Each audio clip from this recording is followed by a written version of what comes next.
പ്രിയപ്പെട്ട സുഹൃത്തുക്കളെ, നമസ്കാരം. കേട്ടറ്റ് പരീക്ഷയുടെ ഒരു മുൻകാല ചോദ്യമാണ് ഇവിടെ കൊടുത്തിരിക്കുന്നത്. ബുദ്ധിയുടെ ദ്വിഘടക സിദ്ധാന്തത്തിൻ്റെ വക്താവ് ആര്?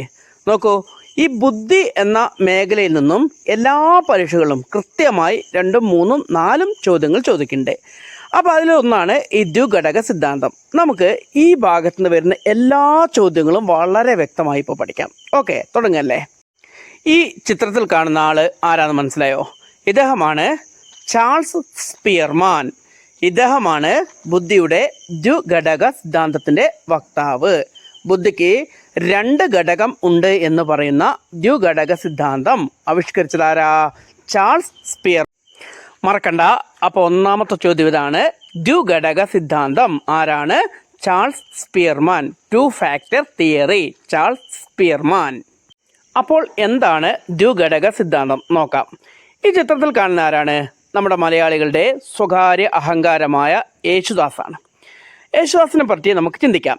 അദ്ദേഹം നല്ല കലാകാരനാണ്. അദ്ദേഹം നന്നായി പ്രസംഗിക്കും. അദ്ദേഹത്തിന് ഗണിതം, മാത്തമാറ്റിക്സ് നന്നായിട്ട് അറിയാം. നല്ല ഭാഷ കൈകാര്യം ചെയ്യും. നല്ല വൈകാരിക ബുദ്ധിയുണ്ട്. നല്ല ആത്മീയ ബുദ്ധിയുണ്ട്. ഇതെല്ലാം ഉണ്ട് അല്ലേ? അപ്പോൾ അതൊക്കെ എന്താണ്? അദ്ദേഹത്തിന് ജനറൽ ആയിട്ടുള്ള ബുദ്ധികളാണിതൊക്കെ. പിന്നെന്താ? അദ്ദേഹത്തിന് സ്പെസിഫിക് ആയിട്ടുള്ള, അദ്ദേഹത്തിന് ലോകത്തിൻ്റെ നെറുകയിലെത്തിച്ചുള്ള ബുദ്ധി എന്ന് പറഞ്ഞാൽ സംഗീതമാണ്. അപ്പം ഒരു മനുഷ്യനെ, ബുദ്ധിയെ നമ്മൾ 2ആയി തിരിക്കുന്നുണ്ട്. ഒന്ന് പൊതുഘടകവും 2 സവിശേഷ ഘടകവും. G fact, S fact. G fact എന്ന് പറഞ്ഞാൽ ജനറൽ ഫാക്ട്, പൊതു ഘടകം. സവിശേഷ ഘടകം എന്ന് പറഞ്ഞാൽ എസ് ഫാക്ട്, സവിശേഷ ഘടകം അഥവാ സ്പെസിഫിക് ഫാക്ട്.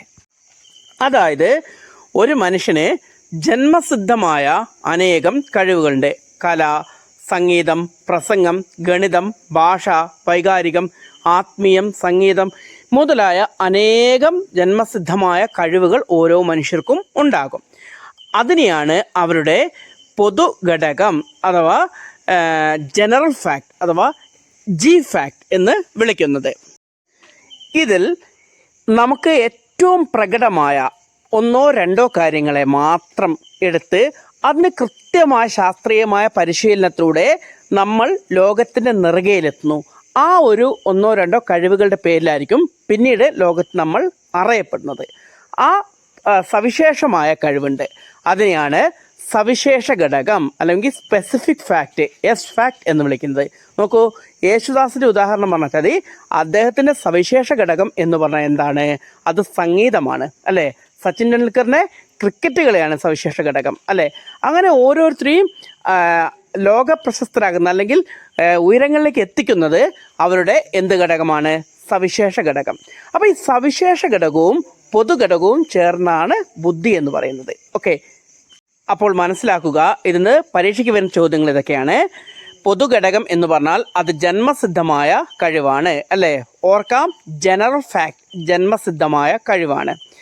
ഈ ജീവിത വിജയത്തിൽ ഏറ്റവും നിർണായകമായ പ്രാധാന്യമുള്ളത് പൊതുഘടകത്തിനാണ്. കാരണം ഒരു മനുഷ്യന് ബോൺ ടാലൻ്റ് ഉണ്ടെങ്കിൽ മാത്രമല്ലേ പരിശീലനങ്ങളിലൂടെ അതിനെ ഉയർത്തിയെടുക്കാൻ പറ്റുള്ളൂ.